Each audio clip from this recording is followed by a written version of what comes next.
Mjomba wangu ananipigia simu. Halo mjomba. Mjomba. Shikamoo. Marhaba. Nilikuwa nakwambia. Naam. Uende pale kwangu. Ndio. Nimeweka mboga kabatini.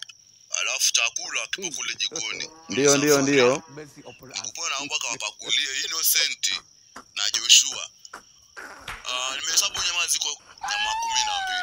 Kwa hiyo kila mmoja mwekee kinyango viwili na wewe ule. Jumla inakuwa nyama 6. Mjomba umesema umehesabu nyama?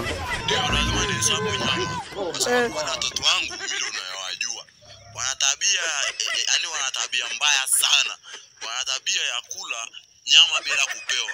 Wana tabia ya kuvuruga tu chakula ndani. Sasa nimekuamini wewe mjomba wangu. Uende pale kwangu, wapakulie, uweke vinyango viwili pamoja na wewe. Kwa hiyo kwa jumla 6, inabaki 6. Hiyo inakuwa ya kwangu pamoja na shangazi yangu. Uende ukafanya nilivyokuambia.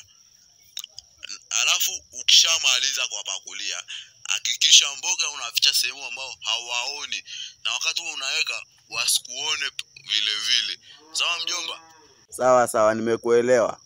8 hours later. Mjomba. Vipi? Mbona sijaona hiyo nyama umeweka wapi? Mbona sioni nyama? Hujaona nyama? Iko chini ya uvungu. Umeweka chini ya uvungu? Iko chini ya uvungu. Hebu angalia. Hebu ngoja niangalie. Mjomba, nyama hamna. Mbona kaja chini ya uvungu tu kuna panya? Kwako kuna panya? Niuliza wale pa kuweka. Sasa bora tamu mjomba sijajua. Mimi niliponaambia niweke sehemu nzuri ili watakuwa sione. Nikaona mjomba niweke chini ya uvungu. Kumbe kuna panya.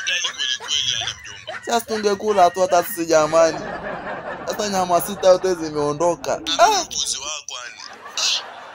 Mjomba wangu nisamee sana mjomba wangu. Mimi nileka chini ya uvungu nilijua ndio sehemu ambao hawezi kufikia.